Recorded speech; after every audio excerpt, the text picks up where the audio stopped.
अस्सलाम वालेकुम दोस्तों, मैं काजी इजाज़ तला सीडलिंग हब पिंड अवान से आपसे मुखातब हूँ।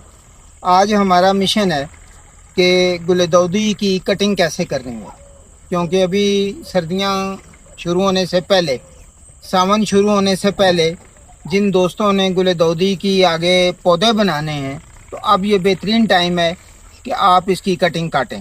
ठीक है, तो जब मेरे पास कुछ कटिंग्स कम थी, तो हमारे बहुत ही प्यारे दोस्त हैं जनाब बिलाल भाई, तो इनकी बेहतरीन नर्सरी है। इनकी नर्सरी की स्पेशलाइजेशन जो है वो कैक्टस और सकुलेंट्स है, तो वो भी आपको दिखाएंगे, तो उसकी अलग एक वीडियो बनाएंगे, तो आप वो भी देखिएगा। इनके पास बहुत अच्छी कलेक्शन है, किसी को चाहिए हो तो इनका नंबर अलग वीडियो में देंगे, वो भी आप देखिए। तो आज जो हम ये कटिंग्स कर रहे हैं, ये आप देखें कि ये हमारे पास लिफाफे अलग अलग हैं, इनके बीच में चिटें पड़ी हुई हैं कि ये कौन कौन सी वैरायटी हैं। तो ये टोटल ये 3 नंबर लिखा है अगर इस पर, ठीक है जी। तो ये 3 नंबर का लेबल भी यहाँ लगा हुआ है। अब 3 नंबर में कौन सा कलर हुआ है, कलर लिखा है, वो अलहदा हमारे पास लिस्ट में लिखा हुआ है। तो ये आपको जिन दोस्तों को चाहिए सर्दियों के शुरू में, ये आप हमसे बेहतरीन पौधे भी ले सकते हैं। अब मैं आपको थोड़ा सा तरीका बताता हूँ कि कटिंग कैसे है। अब इसको हम सिर्फ रॉ फॉर्म में काट रहे हैं, ये ठीक है जी। आधा काटना काफी, ठीक है जी। ये जी, ये रॉ फॉर्म में काटा है।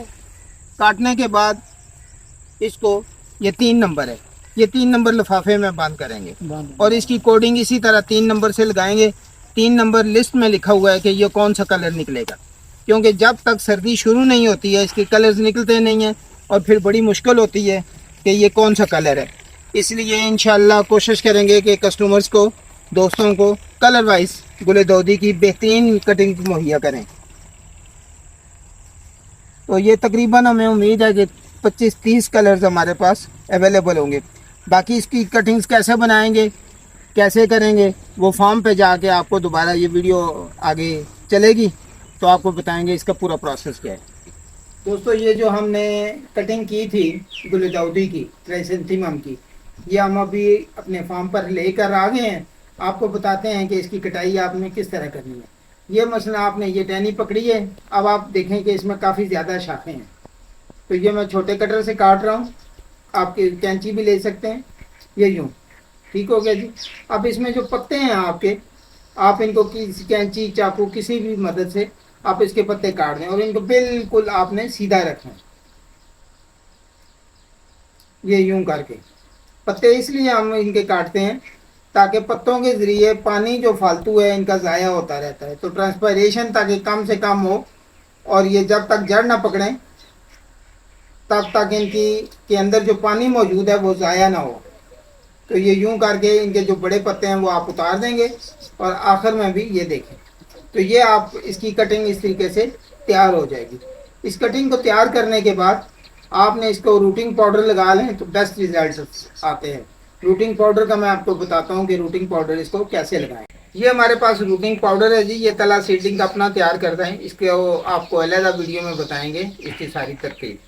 ये वाइट कलर का है, आपने इसको कोई पानी वगैरह नहीं लगाना है, जस्ट यहाँ से पकड़ना है और इसके जो नीचे वाला हिस्सा है उसको ऐसे थोड़ा सा डिप कर दें। डिप करने के बाद आप फालतू पाउडर को यूं करके झाड़ दें और ये आप देखें थोड़ा सा इसको पाउडर लग गया है। पाउडर इस तरह तमाम को लगाएं और ये तरतीब से रखें, निचले हिस्से को आपने पाउडर लगाना है। ये आपने डिप किया है, ये थोड़ा सा पाउडर इसमें खुद ब खुद लग जाता है, तो ये पाउडर इसको लग गया है। अब आपको बताएंगे कि इसको किस मीडियम में लगाएं।